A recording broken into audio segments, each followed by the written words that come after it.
హల్లెలూయా, హల్లెలూయా.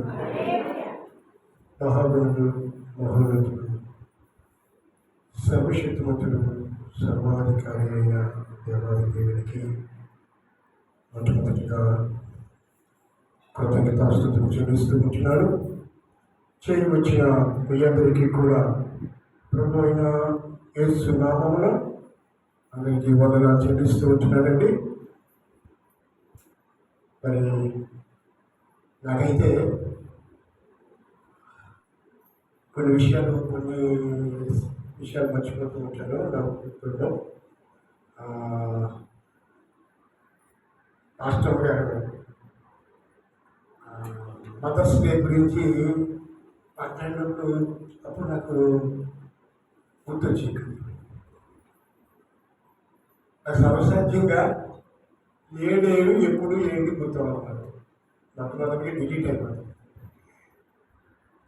నాలో ఉండవస్తులు అనేక గుర్తుండు. ఎవరైనా చెప్తే అన్నట్లుగా ఒక అర్థది అంతవరకు నాకు గుర్తుండు. కాబట్టి సడన్గా చెప్పినప్పటికీ నాకు చాలా సంతోషం అనిపించింది. అందరికీ కూడా అందరికీ అంటే కేవలము తల్లులైన వారికి ప్రభువైన యేసు నామములో అందరికీ కూడా శుభాకాంక్షలు తెలియజేస్తూ ఉంటున్నానండి. Happy mother's day. ఒక విషయం జ్ఞాపకం వస్తుంది.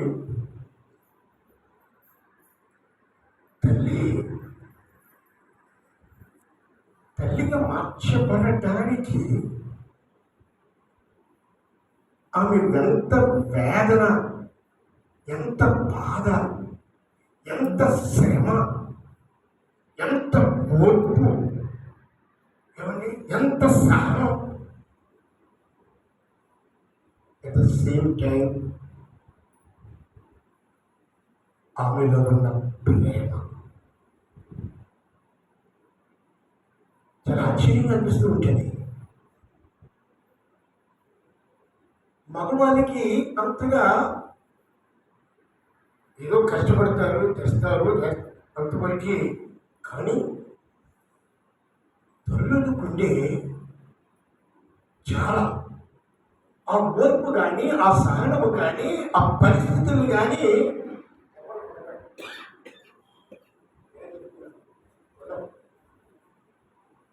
అది కేవలము బైబిల్లో దేవుని యొక్క గ్రంథములో రాయబడిన మాటలు వారి జీవితాల్లో నెరవేరుతూ ఉంటున్నాయి. ఆమేన్, హల్లెలూయా, హల్లెలూయా.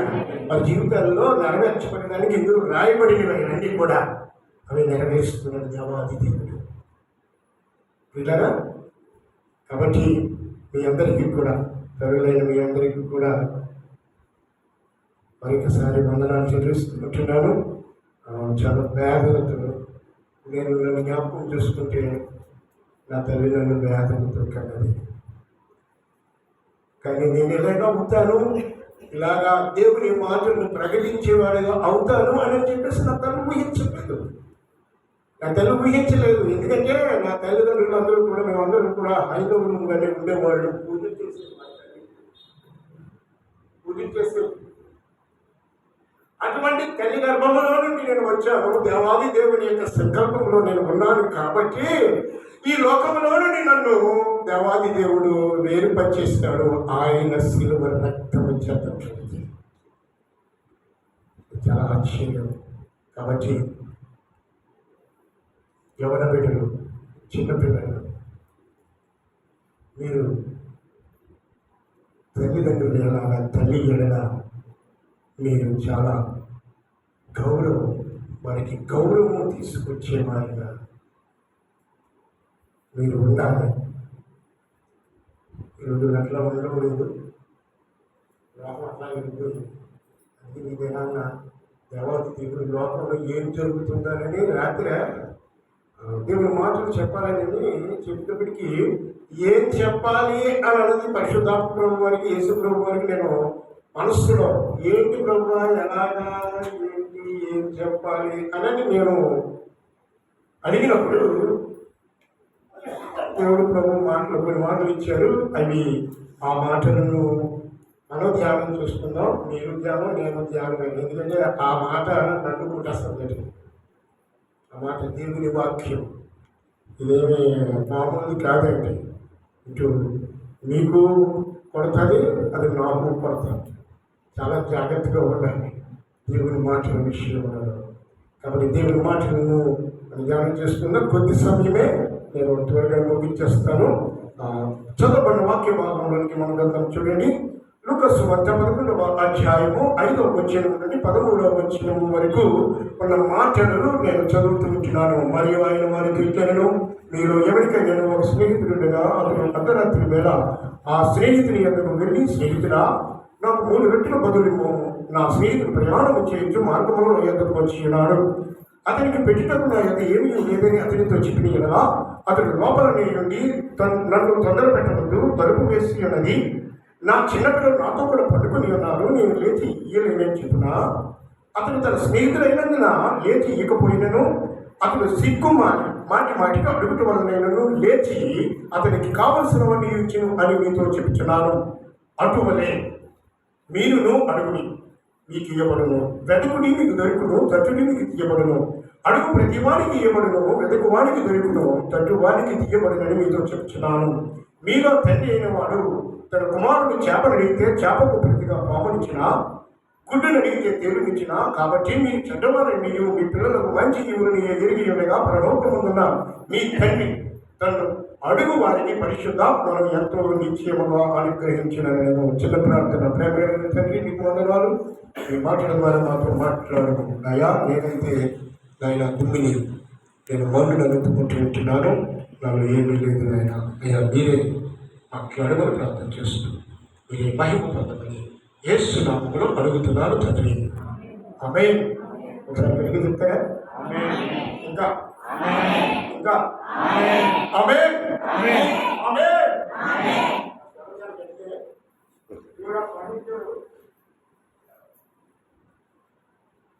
ఈ స్వరానికి దేవుడికి దాని వందనాలు. ఎందుకంటే బయట లేకపోయినా సరే నేను మాట్లాడితే నెలలో 100 మంది వరకు పైన ఎవరిపోతాను స్వరం. కాబట్టి దేవునికి స్తోత్రాలు. కొంతమందికి రాదు మాటలు. ఓకే, చదవబడిన వాక్య భాగంలో మెయిన్ మాట 9వ వచనం 10వ వచనంలో రాయబడి ఉన్నది ఏంటంటే, అటువలే మీరును అడుగుడి మీకు ఇయ్యబడును, వెదకుడి మీకు దొరుకును, తట్టుడి మీకు తీయబడును అన్న మాట. ఇది అందరికీ తెలిసిందే, అందరికీ వచ్చిన మాట ఇది. అడుగు ఇస్తారు, వెతుకు దొరుకుతారు, తట్టనే ఇస్తారు, అందరికీ వచ్చిన మాట. కానీ దేవాది దేవుడు ఏమంటూ ఉంటున్నాడంటే, పైన ఒక సందర్భాన్ని పురస్కరించుకుని ఒక సందర్భాన్ని చెబుతూ అప్పుడు ఆ మాటలను కోట్ చేస్తూ అంటూ ఉంటున్నాడు. ఆ స్నేహితుడు అంటే ఇంకో స్నేహితుడి దగ్గరికి వెళ్ళి ఆయన అంటూ ఉంటున్నాడు, నా స్నేహితుడు వచ్చాడు కాబట్టి వాడు పెట్టడానికి ఏమీ నాకు లేదు, నువ్వు నాకు కొంచెము 3 రొట్టెలు ఇస్తే నా స్నేహితుడు నేను పెడతాను. అర్ధరాత్రి వెళ్ళి, ఎక్కడంటే ఎప్పుడండి అర్ధరాత్రి వెళ్ళి అడుగుతూ ఉంటే, అడిగినప్పుడు అతను అంటాడంట, నా పిల్లలు పడుకున్నారు కాబట్టి నేనేమి ఇవ్వలేను అని అనుకున్నా సరే ఈ స్నేహితుడంట సిగ్గుమాలి అని రాదు. సిగ్గుమాలి, మాటికి ఇల్లు అడుగుతున్నాడంట. ఏమని మాటికి అడిగామనుకోండి, మన ఇంట్లో మన పిల్లలు ఒకసారి అడుగుతారు, అమ్మా అమ్మ పెట్టు అని అంటామా? హలో, ఉన్నారా? ఇక్కడే ఉన్నారా అంటామా అండి? బిజీలో ఉన్నాం, పనుల్లో ఉన్నారా? వచ్చాడు, అమ్మా నాకు అన్నం పెట్టుకున్నాను.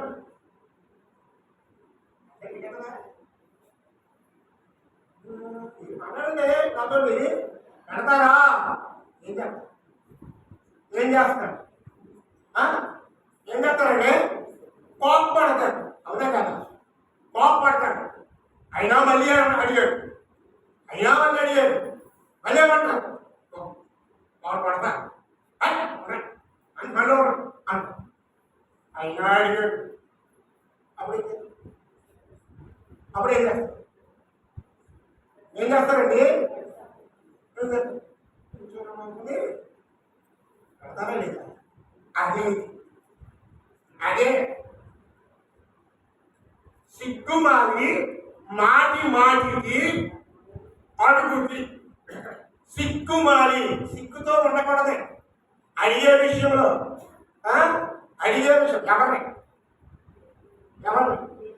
దేవుని అడిగే విషయంలో, దేవుని అడిగే విషయంలో సిగ్గుమాలి, సిగ్గు విడిచేయాలి. పొందుకున్నంత వరకు అడగాలి. హల్లెలూయా, హల్లెలూయా. పొందుకున్నంత వరకు, సంపాదించుకున్నంత వరకు. మనకి ఏమైనా కావాలి అని అనుకుంటే అది మన యొద్దకు వచ్చేటంత వరకు కూడా మనం అడుక్కునే ఉండాలి. అడుక్కున్నాడు అక్కడ, అడుక్కున్నాడు అక్కడ. అమ్మా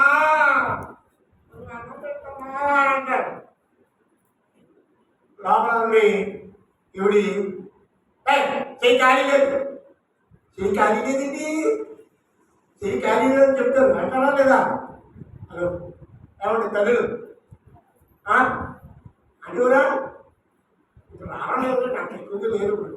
అప్పుడు బాగా అలాగే వచ్చేసేవాడు అనుకోవడానికి.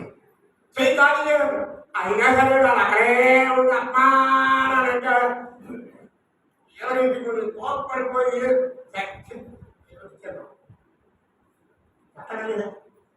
ఎత్తరా లేదా? దేవుని అడిగే విషయంలో కూడా మనం అట్లాగే అడగాలి, అట్లాగే అడగాలి దేవునికి. అందుకే ఆ సందర్భాన్ని రాస్తూ ఆయన ఏమంటూ ఉంటున్నారంటే, అటువలే, అటుకులు కాదండి, అటుకులు కాదు, అటువలే. అటువలే అంటే పైన ఉన్న రావడి వలె. ఆ పైన సందర్భం చెప్పారు కదా, ఆ సందర్భం వలె నన్ను అడగండి దేవుడు చెప్తూ ఉంటున్నాడు. అడుగుడి. మనం ఎలా అడుగుతున్నాం? దేని కొరకు అడుగుతున్నాం? ఎందుకు అడుగుతున్నాం? చెప్పాలి. నాతో మీకు ప్రశ్నలు వర్షం వస్తూ ఉంటారు. దాన్ని ఎందుకంటే మీ చేత దేవుని మాటలను పలికించడం ఆశ. దేవుని మాట పలికమనుకోండి, ఆ దేవుని మాట దేవుని మాట వెళ్తాము. ఆ జీవం మనకు నాలుగు వెళ్ళిందనుకోండి, ఒక శక్తి వస్తుంది తెలుసండి. చాలా నేను ఇక్కడికి వచ్చిన తర్వాత స్టేజ్ మీదకి వచ్చినంత వరకు కూడా నాకు అదో ఆలోచిస్తూ ఉంటుందండి. శరీరం మీద కొడుకొని ఎప్పుడైతే దేవుని సన్నిధికి వచ్చి పైన ఉన్నానో అయితే అభిషేకం వచ్చి నన్ను నిలబెట్టేస్తుంది అనమాట. ఓపిక లేకపోవడం అంటూ ఉన్నది. దేవుని వాక్యం ప్రకటించినంత వరకు కూడా ఆ బలంతో దేవాది దేవుడు నింపుతూ కొంచెం ఉంటాడండి. హల్లెలూయా, హల్లెలూయా. ఎలా అడుగుతూ ఉన్నాం? దేని కొరకు అడుగుతూ ఉన్నాం? కొంతమంది అట్లా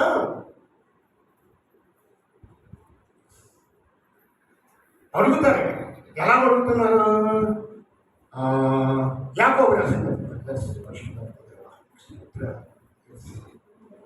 యాకోబు పత్రిక 4వ అధ్యాయం 2వ వచనం.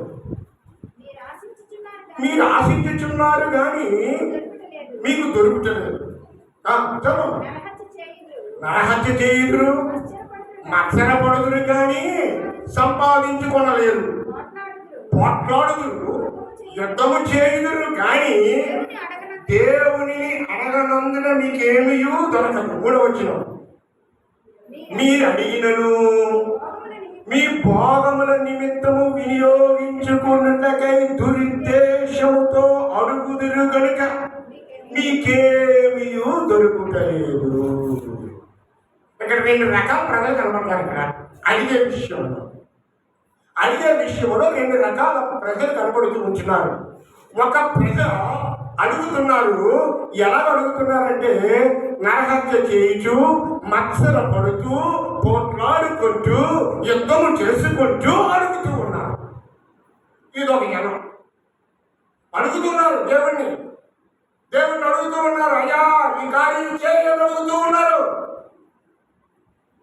ఈ పరిస్థితుల్లో ఉన్నాను, ఇదిగో ఈ కార్యం చేయని అడుగుతూ ఉంటున్నారు. ఈ ఏ రకంగా అడుగుతూ ఉన్నారనంటే వారంట పట్లాడుకుంటూ అడుగుతున్నారు. పట్లాటలు, గొడవలు,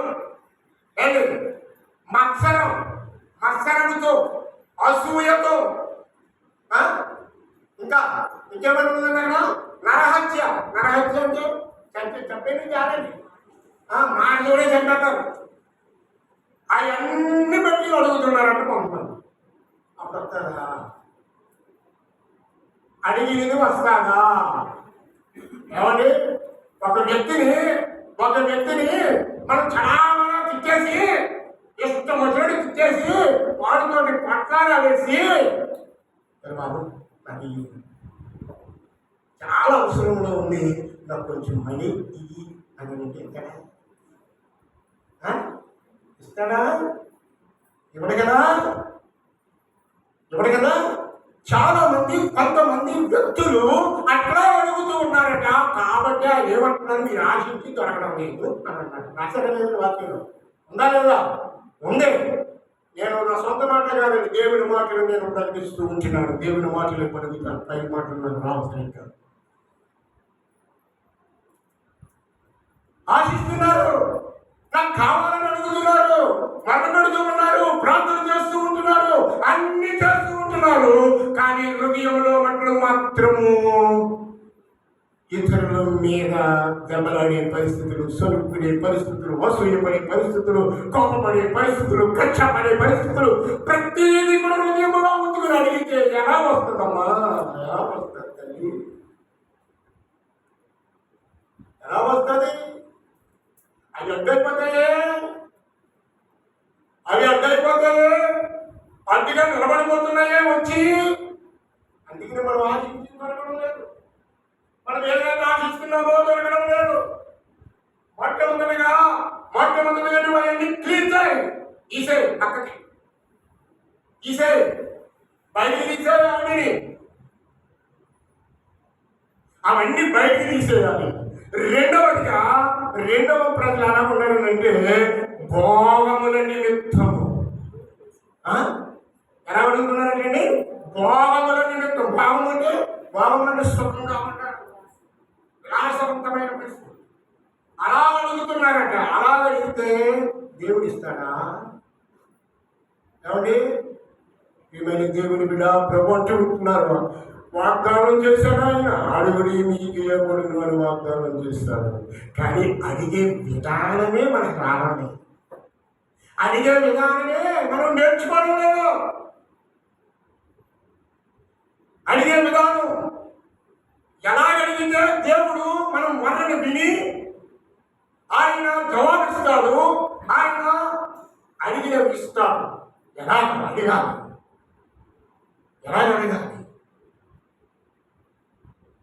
ఒక సెలవిస్తూ ఉంటుంది. యోహాను సువార్త 15వ అధ్యాయము, యోహాను సువార్త 15వ అధ్యాయము 7వ వచనం. నా యందు మీరును మీ యందు నా మాటలను నిలిచి యుండిన ఎడల మీకేది ఇష్టమో అడుగుడి, అది మీకు అనుగ్రహింపబడును. దేవుని నామమునకు మహిమ కలుగును గాక. హల్లెలూయా, హల్లెలూయా. దేవాది దేవుడు అడుగుతూ చెబుతున్న మాట చూడండి. ఏమన్నాడు? ఒకసారి చదవండి. నా యందు మీరును మీ యందు నా మాటలు. ఇక్కడ ఏంటైంది? అర్థమైంది? ఏమర్థమైంది చెప్పండి. కొన్ని నాకు తెలియకపోతే నేను నేర్చుకుంటాను. నేనేం గొప్పవాడు కాదు, ఇలాంటి నేను కూడా ఇలాంటి మీరు కొన్ని విషయాలు చెప్తూ ఉంటే నా బుర్రలోకి వెళ్ళినప్పుడు నాకు చాలా ఉపయోగపడుతూ ఉంటాయి. అందుకని నేను మాట్లాడిస్తూ ఉంటాను. నేను ఏదో చెప్పుకోవడం నా వల్ల కాదండి. చెప్పండి చెప్పండి.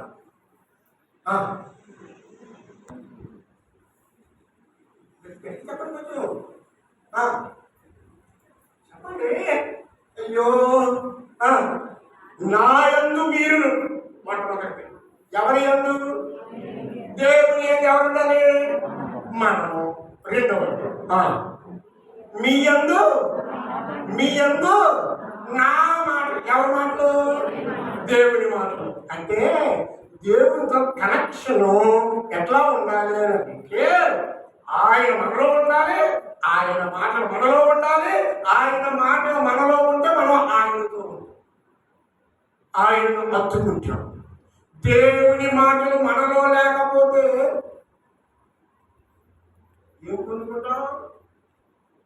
ఏం పొందుకుంటామండి?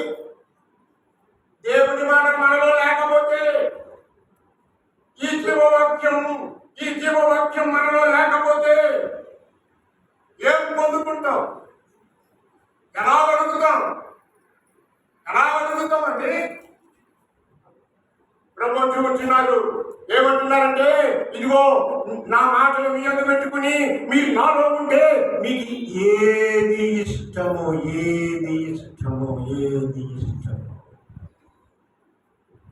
చాలా వండర్ఫుల్ మాట. ఏది ఇష్టమో అని అడిగండి. బాగోలేదా? అడుగు. బలహీనత అడుగు. ఏదైనా పొందుకోవాలన్నదా అడుగు. ఎలా అడుగుకోవాలని తెలుసా? ఎలా అడగాలో తెలుసా? ఆయనలో అత్తుకుపోయి అడగాలి. అలాగ అడగం మనం ఎలా అడుగుతామంటే దేవుడిని అలాగే మనం కలిగి ఉన్నాం కదా, మన వాక్యం మన బాగా తెలుసు కదా, కాబట్టి అడిగేద్దాం. ఏం పొందుకుంటాం? ప్రియమైన దేవుని బిడ్డ, దేవుడు ఉంటున్నారు, ప్రభు ఉంటున్నారు.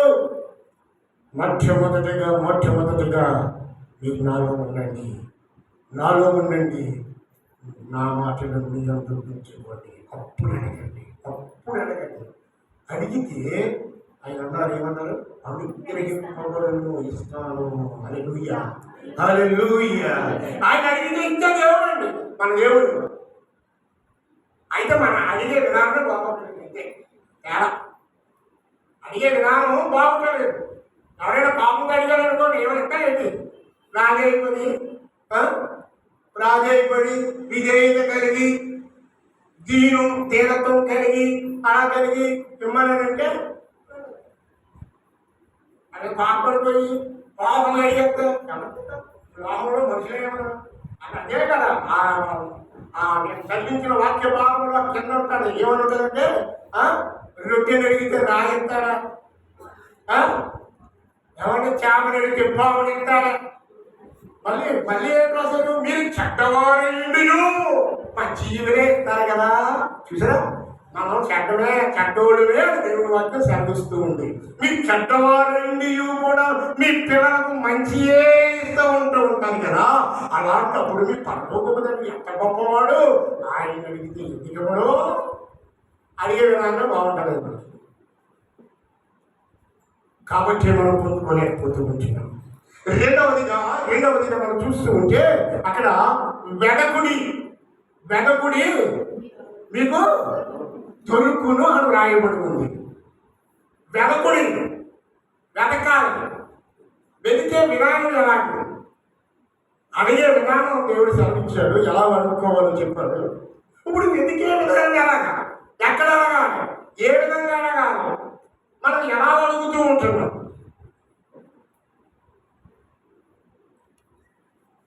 దేవుడి వాక్యం సెలవిస్తూ ఉంటుంది. అడిగే విధానం చాలా, ఆ వెతికే విధానంలో చాలా ఉంటాయండి. చూడండి, దేవుని మాట సెలవిస్తూ ఉంటుంది. యెషయా గ్రంథం 55వ అధ్యాయము యెషయా గ్రంథం 55వ అధ్యాయము 6వ వచనం. యెహోవా మీకు దొరుకు కాలముందు ఆయనను వెదకుడి, ఆయన సమీపములో ఉండగా ఆయనను వేడుకొనుడి. హల్లెలూయా, హల్లెలూయా. యెహోవా దొరుకు కాలము అంటే దేవాది దేవుడు దొరికే కాలం ఈ కాలమే. కొంత అయిపోయిన తర్వాత ఈ కృపాయుగంలో ఉన్నాము. ఈ కృపాయుగము కానీ ఈ కృప కానీ వెళ్ళిపోయిందనంటే ఇంకా దొరికే పరిస్థితి ఉండదు. ఈ కృపాయుగంలో ఉన్నప్పుడు దేవాది దేవుడు దొరుకుతాడు. ఎక్కడ దొరుకుతాడు? మన ఎదుటే ఉంటాడు, మీకు సమీపముగా ఉంటున్నాడు, మీ ప్రక్కనే ఉంటున్నాడు. మీ ప్రక్కనే ఉంటున్నప్పుడు మనము ఆయన అడిగితే ఖచ్చితంగా కార్యములు జరుగుతాయి. వెతికితే ఒక ఆమె వెతుకుతుందంట. ఎక్కడ వెతుకుతుందో చూద్దాం. పరమగీతముల గ్రంథం 3వ అధ్యాయము మొదటి 2 వచనాలు చదువుకున్నాం. పరమగీతముల గ్రంథం 3వ అధ్యాయము మొదటి 2 వచనాలు. రాత్రి వేళ పరుండి నేను నా ప్రాణప్రియుని వెతికినను అతడు కనబడకయుండెను. నేను ఇప్పుడే లేచెదను, పట్టణం వెంబడి పోయి వెతుకుదును, సంత వీధులలోను రాజవీధులలోను తిరుగుదును, నా ప్రాణప్రియుని వెతుకుదును అని నేను అనుకుంటుని. నేను వెతికినను అక్కడ కనపడలేదు. ఎక్కడ వెతుకుందండి అదే చూడండి. పైన అనగా రాత్రి వేళ పడుకుని వెతుకుతుందట. రాత్రి వేళ, రాత్రి చీకటిలో వెతుకుతుంది. చీకటి అంటే పాపము, చీకటి. దేవుని వాక్యం సెలవిస్తూ ఉంటుంది. మొదటి యోహాను పత్రిక 2వ అధ్యాయము 11వ వచనంలో రాయబడి ఉంటుంది. చూడండి, మొదటి యోహాను పత్రిక 2వ అధ్యాయము 11వ వచనం. చీకటి అతని కన్నులకు గుడ్డితనం కలుగజేస్తుంది కనుక అతను తాను ఎక్కడికి పోగొచ్చున్నాడో వారికి తెలియదు. ఉందా మాట? చీకటి అతని కన్నులకు గుడ్డితనము కలుగజేస్తుంది కనుక అతను ఎక్కడికి పోగుచున్నాడో తెలియదు. చీకటి ఏం చేస్తుంది? చీకటిలో వెలుగుతుందంట. చీకటి ఏం చేస్తుంది? కన్నులకు గుడ్డితనం కలుగజేస్తుంది. ఈ కన్నులు గుడ్డైపోతే అక్కడ కనబడతారా? వెలిగితే దేవుడు కనబడతాడా? ఎవరి కన్నులు గుడ్డితనముతో వెతికితే కనబడడు. ఆమె వెతుకుతుందట. అలాగా ప్రాణప్రియుని మరి అక్కడ రాయబడి చూడండి. నా ప్రాణప్రియుని వెతుకుతుంది, నా ప్రాణప్రియుని వెతుకుతాను. ఎలా వెతుకుతుందో చూడండి.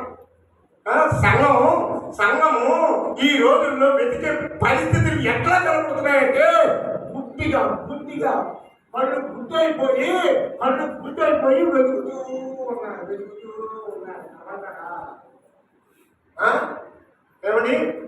ఇంకోటి, నేను ఇప్పుడే లేచదను, పట్టణము వెంబడి పోయి వెతుకుతున్నాను. ఎక్కడ వెతుకున్నానండి?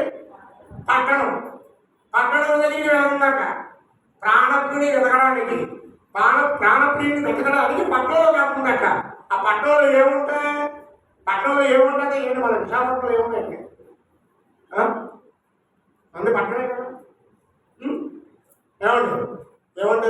మన విశాఖపట్నంలో బీచ్ ఉన్నాయి, మన విశాఖపట్నంలో మంచి షాపింగ్ మాల్స్ ఉన్నాయి, మన విశాఖపట్నంలో మంచి పార్కులు ఉన్నాయి, ఇవన్నీ అవి ఉన్నాయి అని చెప్తారు. కానీ పట్టణంలో ఏముందో తెలుసండి? పట్టణాల్లో ఏముంటున్నాయో తెలుసా? కీర్తన గ్రంథం 55వ దావీదు కీర్తన 9-10 వచనాలు చదవండి. పట్టణములో బలత్కార కలహములు జరుగుట నేను చూచుచున్నాను. ఆ, నిర్మూలము చేయుము. ఆ, వారి నాలుకను ఛేదించుము. ఆ, రాత్రింపగళ్ళు ఆ. వారి పట్టణపు ప్రాకారముల మీద తిరుగుచున్నారు. ఉమ్. పాపమును పాపమును చెడుతనమును దానిలో జరుగుతున్నవి. పట్టణంలో ఏమున్నాయి ఇప్పుడు? పాపము, చెడుతనము, బలత్కారము, కలహం జరుగుతున్నాయి. జరుగుతున్నాయో లేదండి? పట్టణంలో ఎక్కడికి జరుగుతుంది సంఘం? పట్టణంలో జరుగుతుందంట. ఎక్కడికి జరుగుతుంది?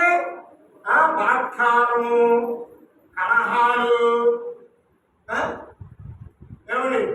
ఇలా వెతికితే ఇలా ఎదుటి మళ్ళీ రాయబడి ఉందంటే సంత వీధులలో.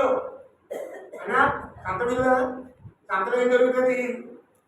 సంతలో ఏం జరుగుతుంది? వ్యాపారం జరుగుతుంది, మోసం జరుగుతుంది. అవునే అవునా కదా? మోసం జరుగుతుందా లేదా? వ్యాపారం చేసుకున్నప్పుడు మోసం చేయకుండా అది తక్కువ రేటు ఆగిస్తుందండి. తక్కువ రేటు ఎలా వచ్చాయండి మీకు తెలీదు. నేను ఒకసారి ఇప్పుడు కాదండి, నా సంవత్సరాల క్రితం ఒకసారి టౌన్లో ఉన్నప్పుడు పూర్ణ మార్కెట్కి వెళ్ళి మీటింగ్స్ నిమిత్తం కాయగూరలు ఉంటాయి కానీ మీటింగ్స్ గురించి కొండమని వెళ్ళాం. వెళ్తే తక్కువ రేటు ఇస్తున్నాడు. బాగా తక్కువ రేటు ఇస్తున్నాడు కదా అని చెప్పిస్తానని మా వాళ్ళు కొండ మొదలెట్టారు. మొదలు పెడితే అది వేసేస్తున్నాడు. నేనేమో ఆ తగ్గినాక చూస్తున్నాను. అదే క్లాసు తగ్గినా ఏమంటుంది అదే తగ్గినా కదా దాని మీద చూస్తున్నాను కదా. చూస్తుంటే ఎత్తలేడు బాగుంది.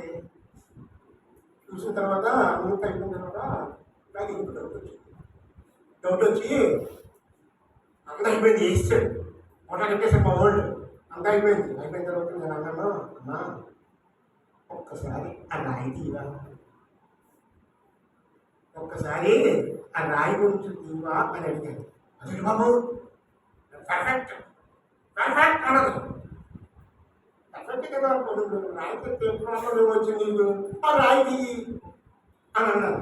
అదంటే లేదు లేదు అయితే నేను చూస్తానంటే ఏమి కాదా అని అంటే రాయి ఎలా తీసింది, ఇలా అయిపోయింది, ఇలా అయిపోయింది అంటే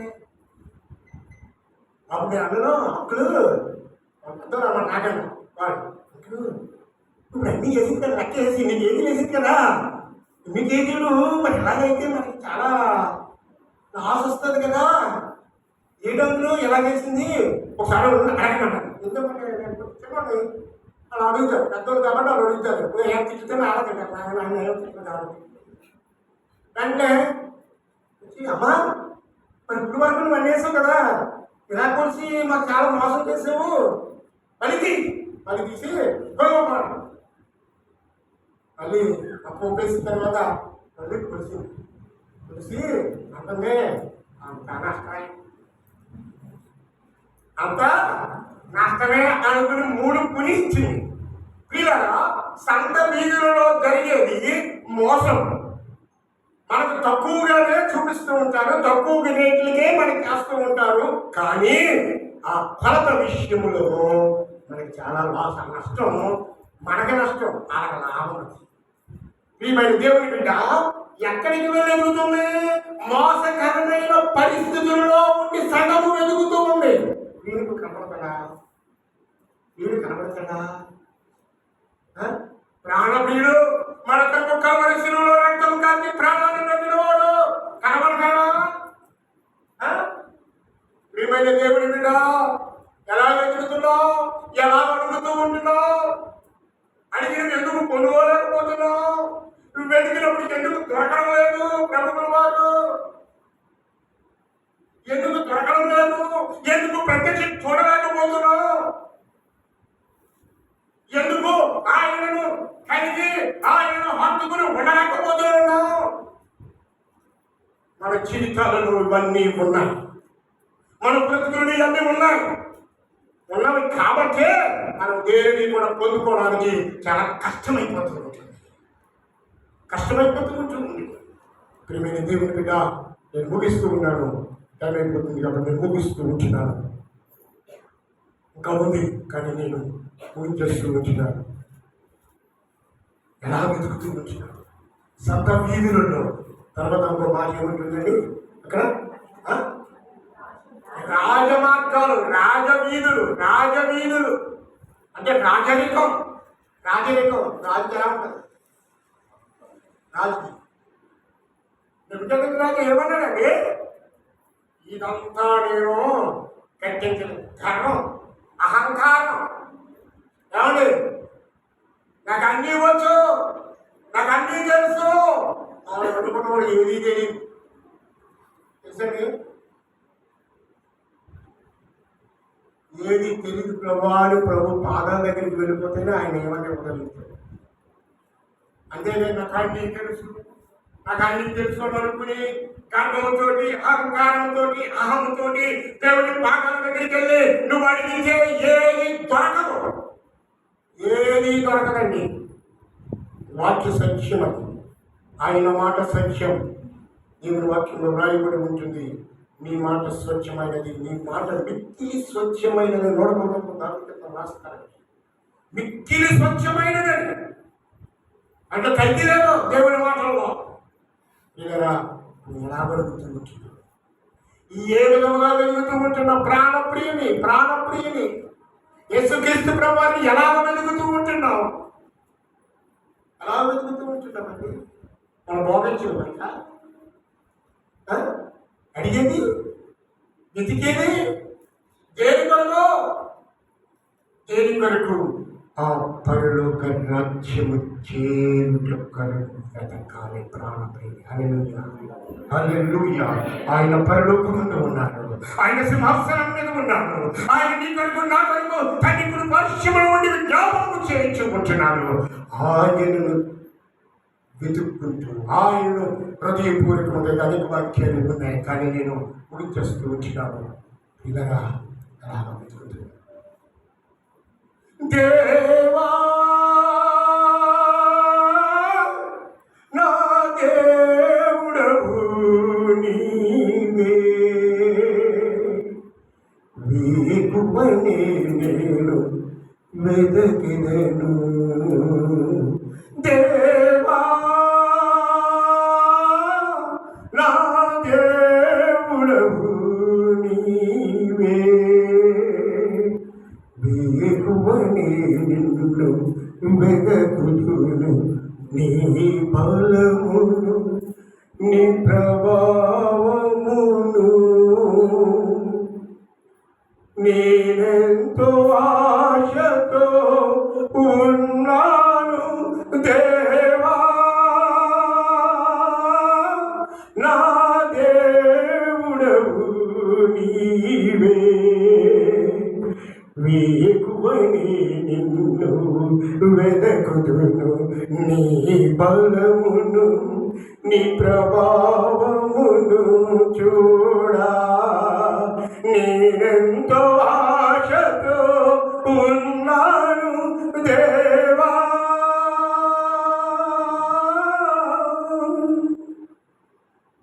నీరు లేని దేశమందు పాటుందమ్మా మీ దగ్గర లేదా? తప్పికొన్నది నా ప్రాణం, తప్పికొన్నది నా ప్రాణం, నీరు లేని దేశమందు తప్పికొన్నది నా ప్రాణం. నీ మీద ఆశ చేత సొమ్మసిల్లెను నా ప్రాణం. నీ మీద ఆశ చేత సొమ్మసిల్లెను నా ప్రాణం. దేవా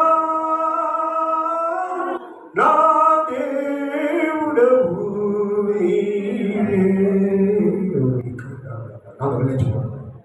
அந்த ரிலேஷன் ரிலேஷன் நிலவடி లేచి నిలబడి కళ్ళు మూసుకుని ఆయన వైపు చూద్దాం.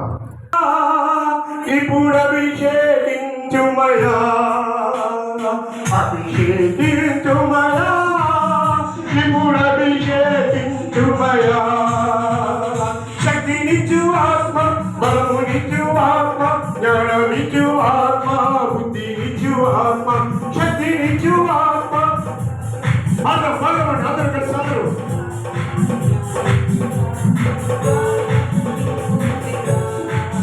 పరిశుద్ధాత్మతో నింపు దేవా,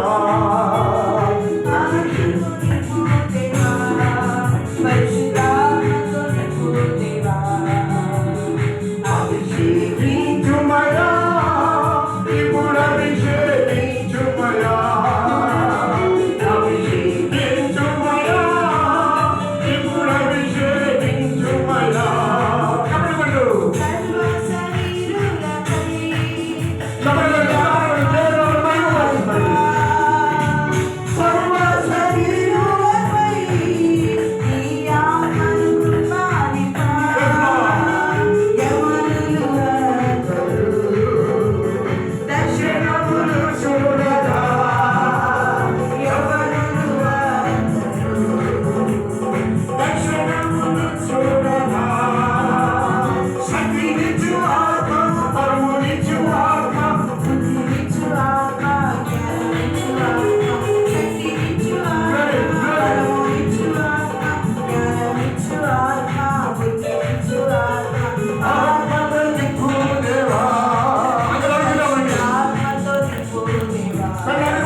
అభిషేకించుమయా, ఇప్పుడు అభిషేకించుమయా.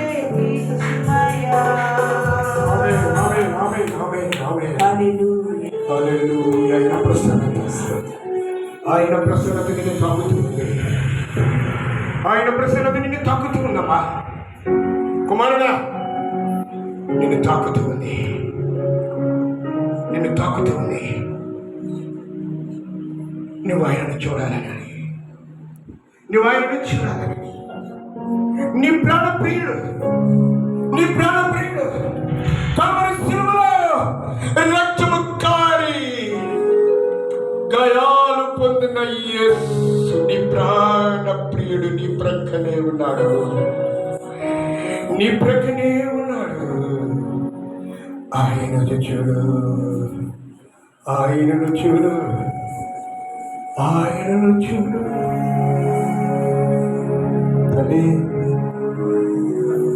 నీ మీద జాలి పడుతున్నాడమ్మా, నీ మీద జాలి పడుతుంటున్నాడు. నీ పరిస్థితులు ఏమి చూడటం లేదు ఆయన, నీ స్థితిగతులు చూడటం లేదు ఆయన. నిన్నే చూస్తూ ఉన్నాడు, నిన్నే చూస్తూ ఉన్నాడు. నువ్వు ఆయనకు ఇష్టరాలు, ఇష్టమైన వాడు, నిన్నే చూస్తూ ఉన్నాడు. ఒక్కసారి యేసు వైపు చూడు.